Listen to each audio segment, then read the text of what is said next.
Garjian amadi Satra Sati Singh ID Isa Singh Siga Lainariba Marise Sigi Matanga Dom Aina Karaten Takna Krasamjin Jarga Hijaki Aduki Matunda in a dead of Hirona Pampiriba Muna Doriba Tabak Pronkiasi Amu Makatan Tenta Tamjaka Hata Ma'am Next Mayamana Kuki Kendra the Haidare, Hiroka Kaja Guardian sing Havamadam, the parents sing Havamadam the God. Mamma sing the smile Lagose. Smile is asking for Lagosing say, Mamma sing the Karehena, Dumkra, Basing Yam, we had that. Masinaka number of the Yampai Aduga, Mapa, we sing show. Tabak Bagira Gano, Sukum Bama David Argati, Tang from the Sokra, Mapa, we really sing show. Kara isa sing sigi yengbi na bugi tarja se daudi lobi rangani just adu bo kara so hena mama mapa ga loina raga lag bo kai si isa gi position lo bugi price lo bugi mama mapa ga loina na lag basiga mapa khak lag pa na drang mama khak lag basiga angang tugi mabung ningda amadi angang tugi thona se karam manen hap ka dage sum tang ngasi gi tarja se lor khangmin na se ta tasena ai sa so Sahi Tarani Pan Ujagi and Tamil Germany, Ujigna, the Mediagi Fullerson Kibagi, journalist Lilasan Kibagi, Ujagi and Tokyo Nedu, Ujagi and Home City. Quite a gift for Amani Hatari. She said, Garjan Singa, Kambi Bamasangi, ID, Nasisi Yamuadi, Go Mengi School, Yamna, Poison of your Kosa, Yamwai Hatari. Mayamna Mirai Raba Government School take the toe with the Tambata Navayam Lay Hatarico. Adungasi Government School to give Madame Tumyam Torpung Bagai said Masi gets over died the city Mama passing the Tamjaning Hatari. Adubu, here the Panabu in the Mata in a Tamjaning Base. I got the Kaneva School da Igi Alang said, Hagi Base.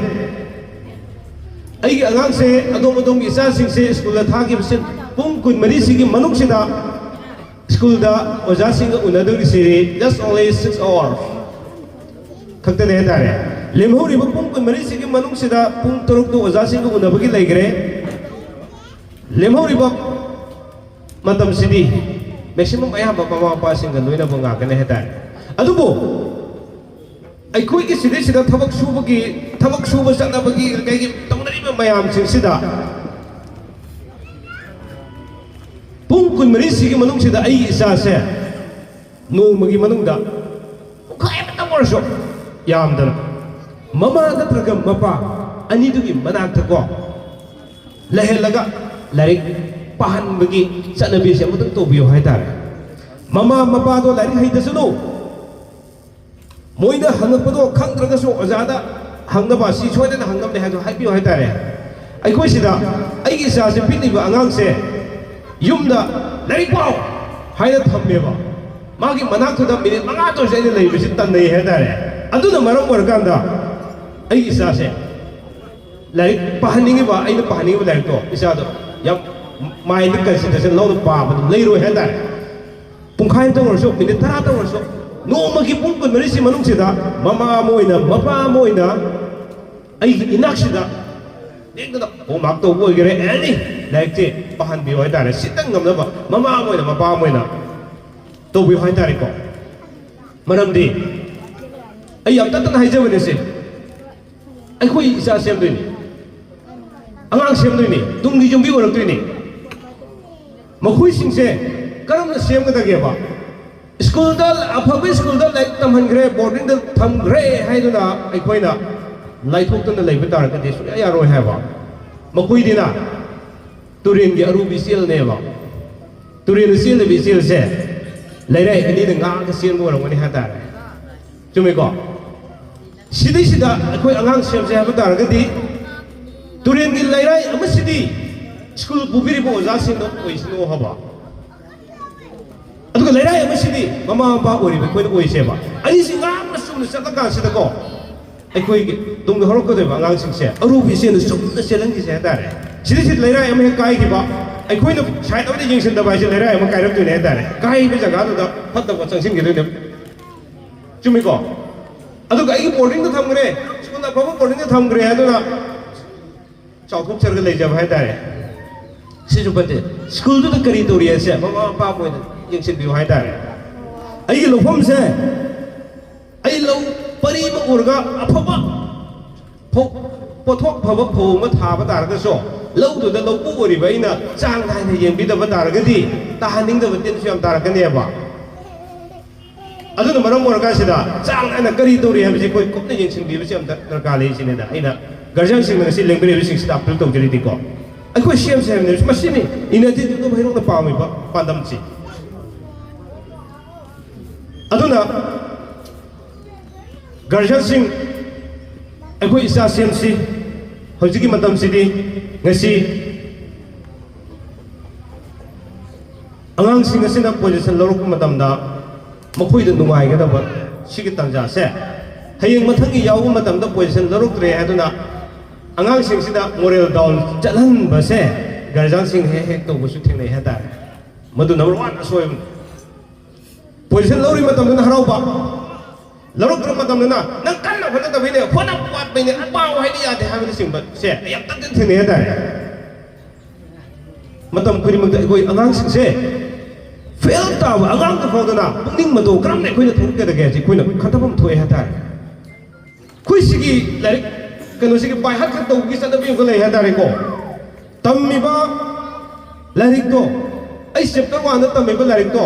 ꯁꯤꯗ ꯌꯥꯎꯔꯤꯁꯤ ꯀꯔꯤꯅꯣ ꯑꯩꯅ ꯈꯪꯗꯣꯔꯤꯁꯤ ꯀꯔꯤꯅꯣ ꯍꯥꯏꯁꯤꯗꯤ ꯈꯪꯗꯕ ꯕꯥꯏꯍꯥꯠ ꯈꯛ ꯇꯧꯔꯒ ꯑꯩ ꯆꯠꯅꯈꯤꯕꯅꯦꯅ ꯁꯤꯒꯤ ꯆꯠꯅꯕꯤ ꯑꯃ ꯂꯩꯕ ꯑꯗꯨꯒ ꯑꯦꯛꯖꯥꯝꯗ ꯀꯣꯄꯤ ꯇꯧꯕꯒꯤ ꯃꯦꯟꯂꯤ ꯑꯩꯈꯣꯏ ꯀ꯭ꯂꯥꯁ 10, 12ꯀꯤ ꯁꯤꯗꯩꯁꯤꯗ ꯀꯣꯄꯤ ꯇꯧꯕꯁꯦ ꯑꯩꯈꯣꯏ ꯑꯩ ꯏꯁꯥꯁꯦ ꯑꯣꯜ ꯍꯩꯔꯣꯛ ꯁ꯭ꯇꯨꯗꯦꯟ ꯋꯦꯜꯐꯤꯌꯔ ꯑꯦꯁꯣꯁꯤꯌꯦꯁꯟ ꯍꯥꯏꯅ ꯑꯁ꯭ꯋꯥ ꯍꯥꯏꯅ ꯂꯩꯕꯗꯣ ꯃꯇꯝ ꯁꯥꯡꯅ ꯑꯗꯨꯒꯤꯁꯨ ꯑꯦꯗꯚꯥꯏꯖꯔ ꯑꯣꯏꯅ ꯂꯥꯛꯄꯅꯤ ꯍꯧꯖꯤꯛꯁꯨ ꯏꯟꯁꯇꯤꯇ꯭ꯌꯨꯠ ꯑꯣꯐ ꯍꯩꯔꯣꯛꯀꯤ ꯁꯤꯔꯤꯁꯤꯗ ꯑꯉꯥꯡꯁꯤꯡꯁꯤꯅ ꯁꯥꯔ ꯑꯩ ꯃꯦꯛꯁꯤꯃꯝ ꯑꯌꯥꯝꯕꯅ ꯑꯩꯒꯤ ꯁꯥꯇ꯭ꯔ ꯉꯥꯛꯇꯅꯤ ꯍꯥꯏꯇꯥꯔꯦꯀꯣ ꯁꯥꯔ ꯁꯨꯃꯥꯏꯅ ꯑꯩꯈꯣꯏ ꯁꯤ ꯂꯩ ꯈꯔ ꯁꯥꯔꯅ ꯑꯦꯗꯚꯥꯏꯖꯔ ꯈꯔ ꯑꯣꯏꯕꯤꯔꯒ ꯑꯩꯈꯣꯏꯅ ꯄꯥꯎꯇꯥꯛ ꯈꯔ ꯄꯤꯕꯤꯌꯨ ꯍꯥꯏ ꯖꯁ ꯇꯧꯔꯁꯦ ꯍꯥꯏꯌꯦꯕ ꯑꯩ ꯂꯥꯛꯆꯗꯣꯏꯁꯤ ꯏꯟꯁꯇꯤꯇ꯭ꯌꯨꯠ ꯑꯣꯐ ꯍꯩꯔꯣꯛꯇ ꯃꯈꯥ ꯇꯥꯔꯛꯇꯣꯏꯅꯤꯀꯣ ꯑꯩꯅ ꯄꯥꯈꯠꯆꯔꯤꯁꯦ ꯉꯁꯥꯏ ꯅꯈꯣꯏꯅ ꯇꯧꯒꯦꯅ ꯈꯜꯂꯤꯕ ꯃꯌꯥꯝꯁꯤꯡꯁꯤ ꯂꯦꯞꯈꯤꯗꯅꯕꯒꯤꯗꯃꯛꯇ ꯀꯔꯤ ꯂꯥꯛꯄ ꯌꯥꯏ ꯍꯥꯏꯕꯗꯨꯅ ꯁ꯭ꯋꯥꯏ ꯃꯇꯥꯡꯁꯤ ꯂꯥꯛꯇ꯭ꯔꯀꯥꯟꯁꯤꯗ ꯒꯥꯔꯖꯤꯌꯟꯁꯤꯡꯁꯤꯅꯦꯕ ꯑꯩꯅ ꯌꯥꯝꯅ ꯀꯩꯅꯣ ꯇꯧꯅꯤꯡꯉꯤꯁꯤ ꯉꯁꯥꯏꯒꯤ ꯃꯃꯥꯡꯗ ꯑꯩꯅ ꯊꯝꯖꯈꯤꯕ ꯅꯨꯄꯥꯁꯤꯡꯁꯤꯅ ꯍꯥꯏꯗꯤ ꯃꯄꯥ ꯑꯣꯏꯔꯤꯕꯁꯤꯡꯁꯤꯅ ꯁꯨꯃꯥꯏꯅ ꯑꯩꯈꯣꯏꯒꯤ ꯁ꯭ꯀꯨꯜꯒ ꯃꯔꯤ ꯂꯩꯅꯕ ꯏꯆꯥꯁꯤꯡꯁꯤꯒ ꯃꯔꯤ ꯂꯩꯅꯕꯁꯤꯡꯁꯤꯗ ꯑꯩ ꯊꯕꯛ ꯁꯨꯕ ꯆꯠꯂꯤ ꯍꯥꯏꯗꯨꯅ ꯂꯥꯏꯊꯣꯛꯄꯒꯤ ꯆꯠꯅꯕꯤ ꯑꯃ ꯍꯦꯛ ꯍꯦꯛ ꯂꯩꯕꯁꯦ ꯃꯁꯤ ꯇꯧꯕꯤꯒꯅꯨ ꯍꯥꯏꯇꯥꯔꯦꯀꯣ ꯑꯁꯥꯏ ꯃꯇꯥꯡꯁꯤꯗ ꯋꯥꯔꯤ ꯃꯆꯥ ꯑꯃꯇꯪ ꯂꯤꯖꯔꯝꯒꯦ ꯌꯥꯝ ꯇꯠꯇꯅ ꯊꯦꯡꯅꯕꯅꯤ ꯃꯁꯤ ꯒꯥꯔꯖꯤꯌꯟꯁꯤꯡ ꯃꯨꯟꯅ ꯇꯥꯕꯤꯌꯨ ꯑꯉꯥꯡꯁꯤꯡꯁꯨ ꯃꯨꯟꯅ ꯇꯥꯕꯤꯌꯨ ꯃꯄꯥ ꯑꯃ ꯂꯩ ꯃꯄꯥꯁꯤꯒꯤ ꯃꯆꯥꯅꯤꯄꯥ 2 ꯂꯩ ꯑꯗꯨꯕꯨ ꯃꯄꯥꯁꯤꯗꯤ ꯀꯃꯥꯏꯅ ꯇꯧꯒꯦ ꯍꯥꯏꯕ ꯃꯇꯝꯁꯤꯗ ꯉꯁꯤ ꯅꯣꯡꯃꯒꯤ ꯌꯨꯁꯤ ꯊꯛꯍꯧꯗ꯭ꯔꯗꯤ ꯂꯩꯕ ꯉꯝꯗꯕ ꯃꯄꯥ ꯑꯣꯏꯕ ꯍꯥꯏꯇꯥꯔꯦꯀꯣ ꯅꯨꯡꯇꯤꯒꯤ ꯂꯥꯛꯑꯒ ꯌꯨꯁꯤ ꯊꯛꯑꯒ ꯂꯥꯛꯑꯒ ꯃꯃꯥ ꯐꯨꯕ ꯑꯗꯨ ꯇꯧꯕ ꯀꯥꯏꯊꯣꯛꯄ ꯇꯧꯋꯦ ꯍꯥꯏꯇꯥꯔꯦꯀꯣ ꯅꯣꯡꯃꯇ ꯌꯨꯝꯁꯤꯗ ꯁꯥꯟꯇꯤ ꯑꯣꯏꯗꯕ ꯃꯄꯥꯁꯤꯅ ꯉꯥꯎꯁꯤꯟꯅꯕꯒꯤꯅꯤ ꯇꯠꯇꯅ ꯊꯦꯡꯅꯔꯝꯒꯅꯤ ꯍꯥꯏꯇꯥꯔꯦ ꯑꯗꯨꯕꯨ ꯃꯆꯥ ꯑꯅꯤꯁꯦ ꯑꯅꯤꯁꯤꯒꯤ ꯋꯥꯈꯜꯁꯤꯗ ꯀꯔꯤ ꯂꯩꯒꯦ ꯍꯥꯏꯕ ꯃꯇꯝꯗ ꯃꯆꯥꯅꯤꯄꯥ ꯑꯍꯟꯁꯦ ꯁꯤꯅ ꯈꯜꯂꯦꯕ ꯑꯣ ꯑꯩꯒꯤ ꯄꯨꯟꯁꯤꯁꯤ ꯑꯩ ꯍꯌꯦꯡ ꯆꯥꯎꯔꯛꯄ ꯃꯇꯝꯗꯅ ꯖꯨ ꯍꯥꯏꯕ ꯀꯧꯕꯁꯤꯗꯗꯤ ꯑꯩ ꯊꯛꯆꯔꯔꯣꯏ ꯕꯕꯥꯒꯤ ꯃꯑꯣꯡ ꯃꯇꯧꯁꯤꯅ ꯑꯩ ꯄꯦꯟꯖꯔꯦ ꯌꯨ ꯀꯧꯕꯁꯤꯗ ꯑꯩ ꯊꯛꯆꯔꯔꯣꯏ ꯍꯥꯏꯅ ꯈꯜꯂꯦꯕ On the other hand, ꯃꯆꯥꯅꯤꯄꯥ ꯑꯅꯤꯁꯨꯕ ꯑꯇꯣꯝꯕꯁꯤꯅ ꯀꯔꯤ ꯈꯜꯂꯤ ꯕꯕꯥꯅ ꯉꯥꯎꯁꯤꯟꯅꯕ ꯌꯥꯔꯣꯏ ꯑꯩ ꯀꯔꯤꯒꯤ ꯌꯥꯔꯣꯏ ꯋꯥꯈꯟꯁꯤꯀꯣ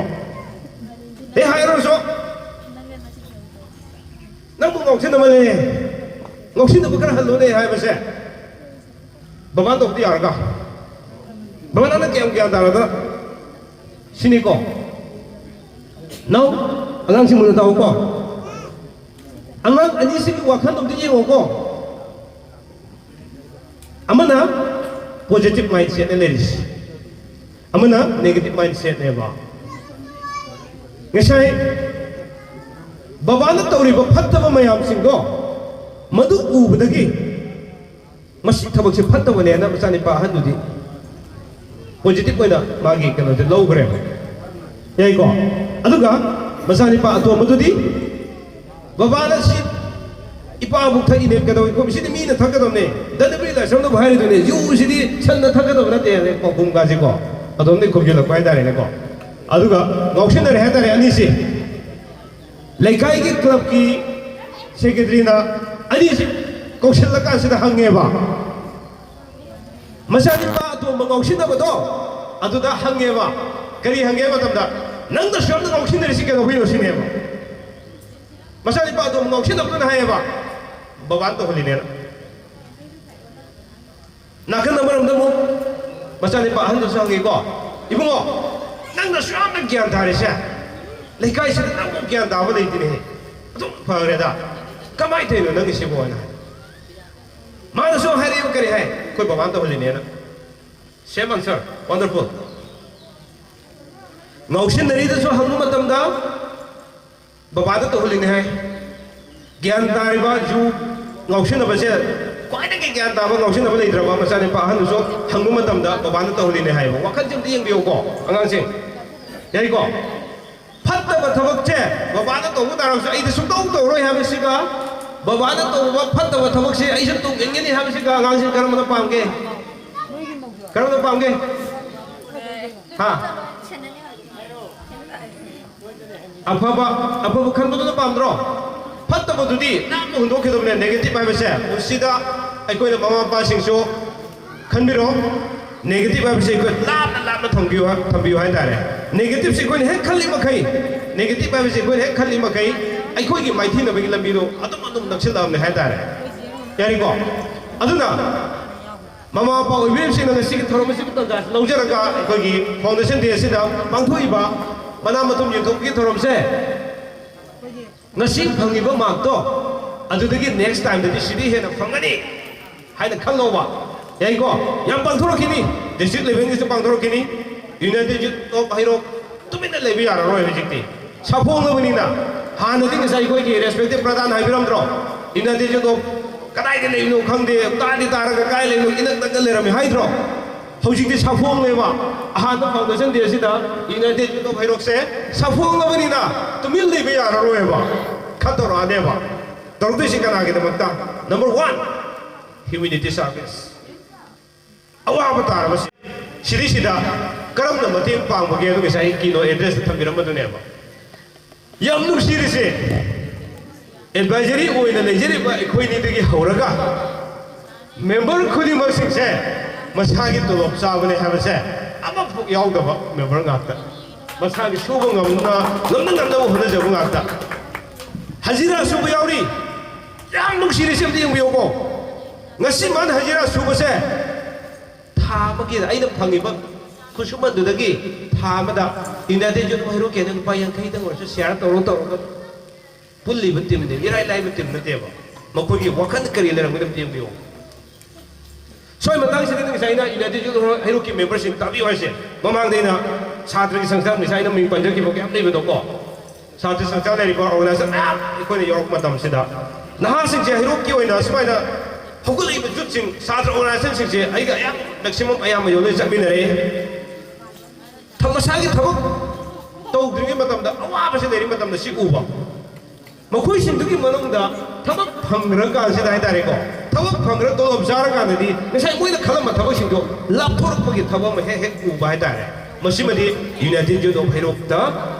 commission na advisor oina leri ma khai di to bu su ya ro he tare ai khoi mar da thabak to bu yorok sono ba madu nei khoi gi lupa yakhai tha gi share to bu do ma da chama share to ro sono ba chumi ko ai khoi gi thabak se united youth of hairo se ga sai na ha ne tumil lei ba ya ro sapong ga ni na sidi hen ma kya dor ka ne ba adu bo lam gi san na ma si sang he ma lei ma si am chum me ta re han de gi matang gi khang ge united youth of hairo na ten ga ma matam sahi ma gi manung sida awa ba ta ba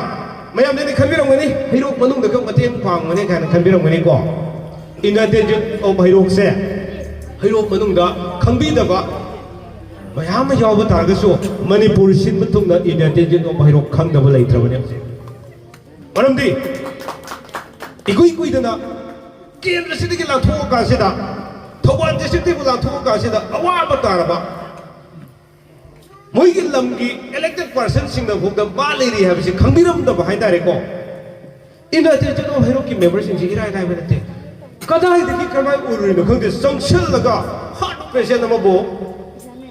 ꯃꯇꯦꯡ ꯄꯥꯡꯉꯀꯥꯟꯁꯤꯗ ꯃꯌꯥꯝꯅ ꯈꯪꯍꯜꯂꯀꯥꯟꯁꯤda even ꯃꯈꯣꯏꯒꯤ ꯂꯝꯒꯤ MLA ꯗꯨꯅ ꯐꯥꯎꯗ ꯃꯥ ꯑꯁꯤꯒꯨꯝꯕ ꯑꯃ ꯂꯩꯔꯤꯕ ꯑꯣꯏꯔꯦ ꯐꯦꯁꯕꯨꯛꯇ ꯀꯩꯗ ꯏꯟꯗꯤꯌꯥ ꯖꯣꯟ ꯑꯣꯐ ꯍꯩꯔꯣꯛꯅ ꯃꯇꯦꯡ ꯄꯥꯡꯉꯀꯥꯟꯁꯤꯗ ꯑꯁ ꯑꯩꯈꯣꯏ ꯁꯨꯃꯥꯏꯅ ꯂꯩꯊꯣꯛꯄ ꯇꯥꯔꯒꯗꯤ ꯑꯩꯈꯣꯏ ꯌꯥꯔꯔꯣꯏ ꯀꯗꯥꯏꯅ ꯊꯤꯒꯠꯂꯀꯥꯟꯁꯤꯗ ꯃꯥꯁꯦ ꯏꯟꯗꯤꯌꯥ ꯖꯣꯟ ꯑꯣꯐ ꯍꯩꯔꯣꯛꯅ ꯂꯤꯁꯤꯡ ꯄꯨꯔꯀꯥꯟꯁꯤꯗ ꯃꯥꯏꯀꯩ ꯀꯌꯥꯗꯤ ꯃꯥꯁꯦ ꯁꯤꯒꯨꯝꯕ ꯑꯅꯥꯕ ꯂꯩ ꯍꯥꯔꯠ ꯄꯦꯁꯦꯟꯅꯦꯀꯣ ꯁꯤꯔꯦꯅꯦꯅ ꯃꯇꯝ ꯊꯥꯔꯕꯅꯦ ꯍꯧꯖꯤꯛꯇꯤ ꯂꯥꯏꯌꯦꯡꯕꯗꯨ ꯂꯥꯛꯑꯒ ꯏꯟꯗꯤꯌꯥ ꯖꯣꯟ ꯑꯣꯐ ꯍꯩꯔꯣꯛꯅ ꯂꯣꯏꯅ ꯊꯤꯜꯂꯤꯅꯤ ꯂꯧꯔꯨꯕꯅꯤ ꯍꯧꯖꯤꯛꯇꯤ ꯃꯌꯨꯝꯗ ꯑꯅꯥꯕ ꯐꯗꯅ ꯂꯩꯈ꯭ꯔꯦꯕ ꯊꯣꯡꯖꯨ ꯀꯦꯟꯗ꯭ꯔꯗꯒꯤ ꯁꯤꯈꯛ ꯅꯠꯇꯦ ꯑꯇꯣꯞꯄ ꯂꯝ ꯀꯌꯥꯗꯒꯤꯁꯨ ꯑꯗꯨꯅ ꯇꯧꯔꯤꯕ ꯊꯕꯛ ꯃꯌꯥꯝꯁꯤꯡꯁꯤꯗꯀꯣ ꯏꯟꯗꯤꯌꯥ ꯖꯣꯟ ꯑꯣꯐ ꯍꯩꯔꯣꯛꯇꯤ ꯍꯩꯔꯣꯛ ꯃꯅꯨꯡꯁꯤꯗ ꯀꯥꯏꯅ ꯈꯪꯗ꯭ꯔꯒꯁꯨ ꯃꯄꯥꯟꯗꯗꯤ ꯃꯅꯤꯄꯨꯔ ꯁꯤꯟꯕ ꯇꯨꯡꯗꯗꯤ ꯂꯣꯏꯅ ꯈꯪꯈ꯭ꯔꯦ ꯀꯔꯤꯒꯤ ꯑꯐꯕ ꯊꯕꯛ ꯇꯧꯕꯁꯦ ꯃꯥꯡꯖꯕ ꯂꯩꯇꯦ ꯍꯥꯏꯕꯁꯤ ꯃꯈꯣꯏꯒꯤ ꯋꯥꯈꯜꯁꯤꯡꯁꯤꯗ ꯍꯧꯅꯔꯨꯕ ꯅꯥꯏꯗꯅ ꯂꯣꯏꯅ ꯂꯩꯅꯕ ꯋꯥꯈꯜ ꯑꯃꯈꯛ ꯂꯩꯕ ꯍꯥꯏꯇꯥꯔꯦ ꯑꯗꯨꯅ ꯃꯇꯥꯡꯁꯤꯗ ꯑꯩꯅ ꯊꯝꯖꯅꯤꯡꯕꯗꯤ ngasi tinbiriba ngasi sabhasida tinbiriba kwai khudimaki mafamda ina appeal amtang tawjaningi maramdi United June of Hiroki angang singsina makhoi de sumai tawbane si tawbane haiduna sinna tang orso haibiraga leibado yam nuwaijai adugi mathakta aigi angang singsi semada United June of Hirona chawrawa mateng pangakhi amadi hojikti makhoi da tanjariba makhoi ngasi nomgi thokchariba paisa se sidagi share tawraga mayam da mateng pangba awa ana taraba mayam da mateng pangba thabak sidi aikoi si yoksin thom thoina haibase mayam wakan da soida khanbiram godo mala hata sidi koi chen chen lai garo nante mayam da aidi andore da lobiram gane ba jut haibase kari no hai matam da jut haibase aigi wakan du me hata jut is nothing aigi wakan sinago isade active oina ai wakan sinabo naha oina leiraba wakan naha oina leirime hai taraga chahi humbu sur ai wakan naha oina leigidu jut oigidam naraga chahi humbu sur ma nupi koi gat de jut nati ko mayam gidam kai kai gum khan torom ge aduna das na puina torido tawgana mani hai da puri thawga just tawche hai da pangan thawda habibado loina jut de hada adu ngasigi tinbiriba khoi tarana United Jut of Hero na matung taraka torba thabak kya da adum ke sahjog na United Jut of Hero ki pangan thawna oigadarabani mayam gi sahjog na tasengmagi di tawriba mayam chaliba mayam singsida United Jut of Hero tana thamagi lupa manga tang oraso che ai so si ha ai na tajaro paisa ni lupa ma sida oraso noi gi mateng pangda happy ko haibase mathang lak ba hore hena ikoi loina punamak lakminaba gitanja to lomina sentare United Jut of Hero na sen gi nabang ngasi phau thabak tarutri he will accept humanity service natana adudagi hindotuna angang sing sibu sem se ko se habagi angang sing loina moi like ta masu yauri thabak asai dai jam thabak tawbam te yaude masa gi hingmung namna masa ta mayam yauri tawbu like minded oiba party amne hai tare na hasin karan koi herok se smai ne ramase yap to sidi ko garjan sing ayam sida taba mafum ne lebiri sing dai na appeal to gening se United Jut of Hero na torise morally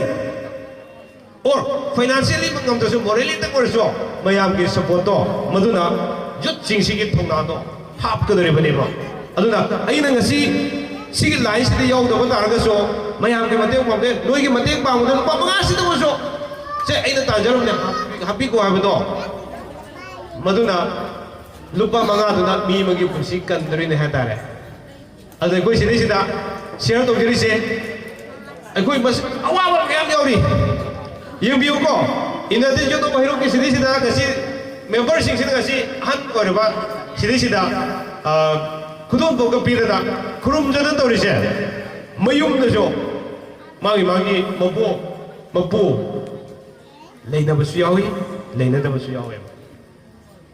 adubo karigi damakna sidai te laga dorisi habisi ngo sigi wakan khanba angang singsina karamaina mayumda lam helamgadage karamaina mama mapada thaksi gasi taida wa ngangam gadangini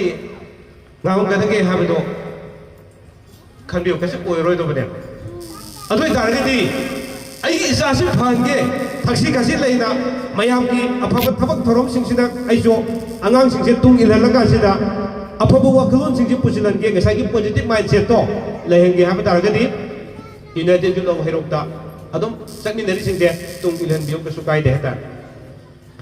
ahan haba lete na haba lete ai koi hingdingi de kai gum khra torom mase sida ina putawro phataba mayam singdo ngasi awaba tarom ki upa nga taw ai angam mateng pang sida ai sigi khwaidagi ai ki leramba pap sing loi kok tori na hada ani yam sang hai jaroge mamsina tringe to mayam ki group phodom se lei gadabani da aroi bidai de thamjani mani ina te judo bhairok na lempa nai dana tongan ba thabak thorom kya ma torok matam da gasi tinbiri ba mani mai su ta ma mafun da dai biri ba kudi magna adong ge sejo aduna financially morally physically support to birakadu da kana gi mangja banate ai gi imungi khwai gi pamjaba posa ama tungi jumbi ko ge dori ba na ma semak pada ina te judo mahiro ka loina tuna seminaraga hena papunga to ur keni haba wafam ji thamjaraga mayam gi support tu ga loina na ina te judo hero makata na mayam gi seba phana to bung ngamje ki sai de tension jage non chila pani na purmo ko kasana from jari